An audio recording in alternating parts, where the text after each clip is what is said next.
Okay guys, we're back here in Unity, and right now you should have something that looks kind of like this. You should have a terrain, you should have a third-person controller so that you can test play your game and walk around and see how it feels. And admittedly, right now, it probably feels pretty boring. Plain white ground, empty gray sky, not a lot to see or do. And that's what we're going to start to tweak today. We'll be turning this terrain into an environment that feels like somewhere that you would actually explore if you were cast on a season of Survivor. Before we can make an endless ocean, or a sandy beach, or tall trees, we need to actually get those assets into our scene, which right now, we don't have. The only thing we have in our standard assets are things for characters. But we need something that will help us make our environment. So you want to go up to the very top of your Unity menu here and click on Assets, then hover on Import Package, just like we did last week. But this time, instead of clicking on Characters, we're going to click on Environment. You'll get a loading bar, but keep your eyes out for this window right here, which should pop up pretty quick. We need to click Import one more time. Again, there's a lot of different items here, most of which will be checked by default, so don't worry about checking or unchecking anything. Just go ahead and click on Import. Now this loading bar will take a little while, but don't go too far, because as soon as it's done, we can get back to work. Alright, so when that loading bar disappears, it may not seem like a whole lot happened, but if you look down here at your folders, you should now see an environment folder. If you don't see that right away, you may need to make sure that you go into the standard assets folder, where you will then find environment. Going into the environment folder, the first thing that we're going to do is get some water. Now you can double click on the water folder here, or the easiest thing to do is simply in this search bar right here, type in water. Now there's a lot of different water assets, so you can still make mistakes, so pay careful attention. What we want to do is bring in some of the best water assets available. Two of the best ones we have are Water Pro Daytime and Water Pro Nighttime. The one you actually want to bring in is one that looks like a little blue cube. This is a prefab where everything is set up and ready to go. So I'll assume that we're doing a daytime scene right now, and I will drag in Water Pro Daytime. And you'll see there's a little circle of water down here. If I double click on it, there it is. Now the first thing that I notice is it looks like it's kind of bugging out right now because my terrain and my water are on the exact same height. So the camera's kind of having a hard time determining whether it should show us the water or the ground because they're at exactly the same height. So that feels a little bit buggy.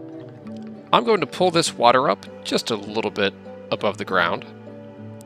And then I'm just going to take my scale tool right here, and I'm going to scale the water equally from the center, and just scale it way up.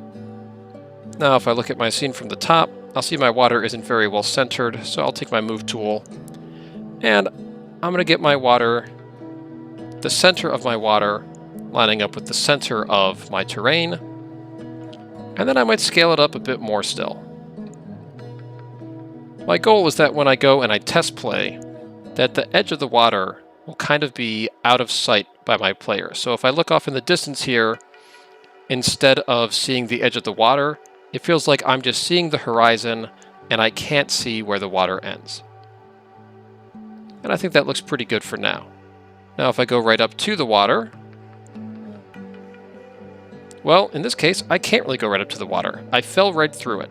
So this water isn't good for swimming in, but it does look good at a distance. So we'll avoid making water that will actually allow our players to go underneath it. So let's start working on painting our terrain. First, let's just worry about making our terrain look like an interesting island that'll be fun to explore. So I want to use most of my available space. I'm not going to let a ton of my land disappear under the water here, because I want to have enough space to build shelters, explore, and have a bit of an adventure on this island. Remember, to start working on your terrain, you need to actually click on the terrain, whether that's in your hierarchy or in your scene view.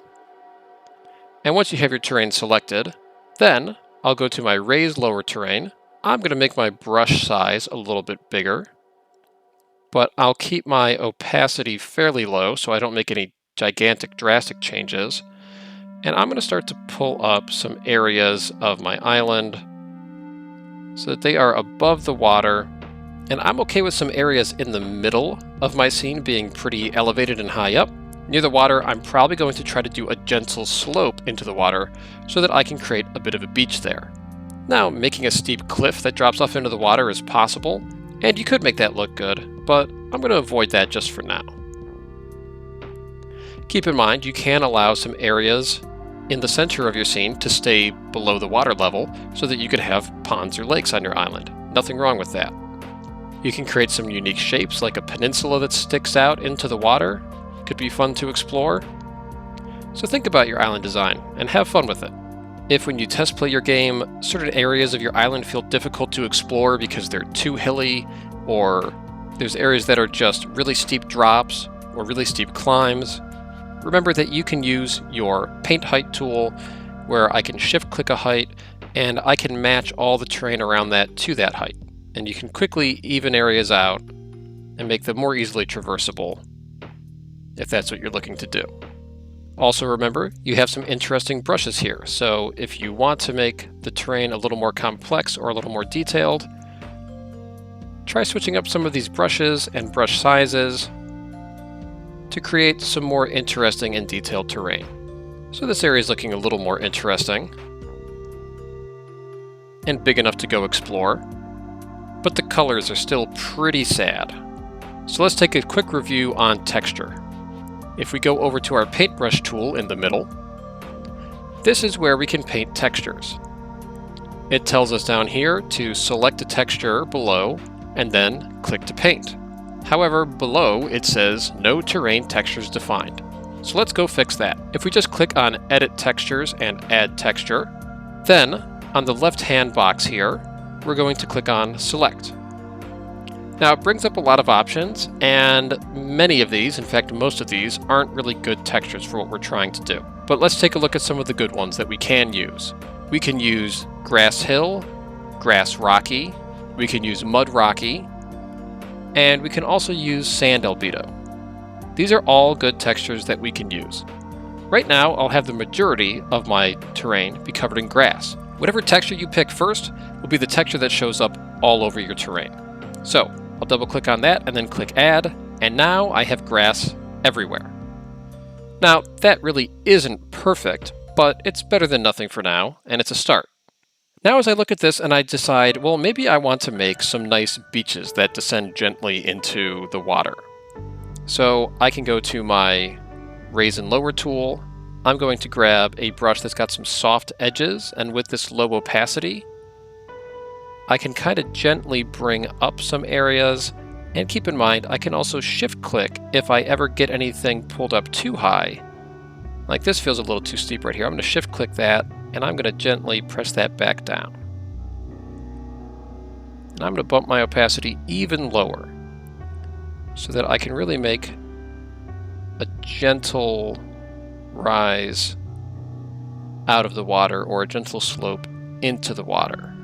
And I'm going to shift click to lower this down a little bit here. It's okay to have some hills and some dunes on the beach, but I don't want it to feel like there's mountains. Now, I'd like to go do this to more areas around my island, but I don't want to make you watch me do that all day.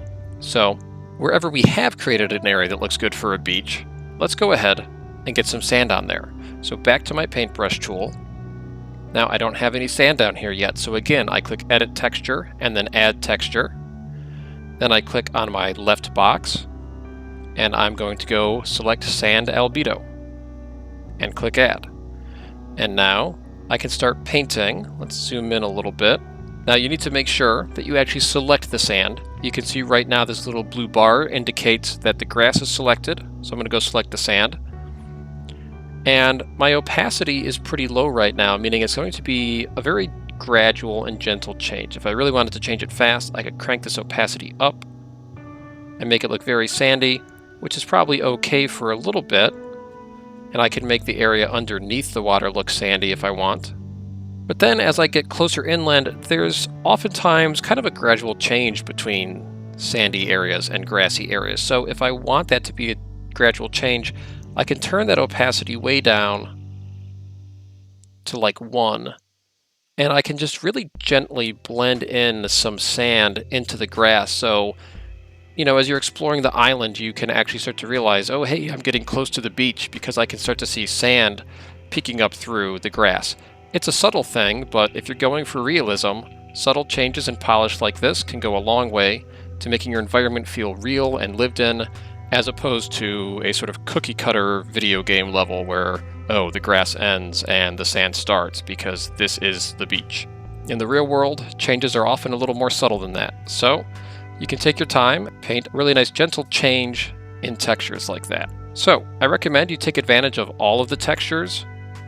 You can go and you can take the grass rocky, and in areas where you want there to be a path, for example, grass rocky is a really good option. If people would be walking in between these hills a lot, then you can take your grass rocky, and there's still some grass here, but it makes it look more like a well-trod path that people have been walking on a lot. That's pretty quick and dirty, but you get the idea. The tops of mountains often, or high hills, would often have a little bit less grass growing on them. So if you want to lower the opacity on grass rocky and make some of those areas look a little bit rougher, that could really pay off. Keep in mind this is a pretty small selection of textures that we have right now, even if you go and add in the muddy texture, which you might want to do. Eventually we'll go to the asset store and you can discover a whole lot more textures. You can even create your own textures in Photoshop or find them anywhere online. But this is a great way to get started. Okay guys, as I'm editing this video, I'm realizing my original plan, which was to do your water and terrain and trees and details all in one video, is seeming a little overly ambitious. This video's already going over 10 minutes. So I'm going to end this video here, and I'm going to release another one for the trees and details. I also want you to submit 2 separate pictures for your work this week. So after you're done with this video, you've taken the time to add your own water and textures, take a screenshot of Unity that shows off your water and new textures, and share that with us on Schoology. Then, watch the next video about the trees and details, and you'll share a screenshot of that work as well. Alright, good luck, and I'll see you in the next video.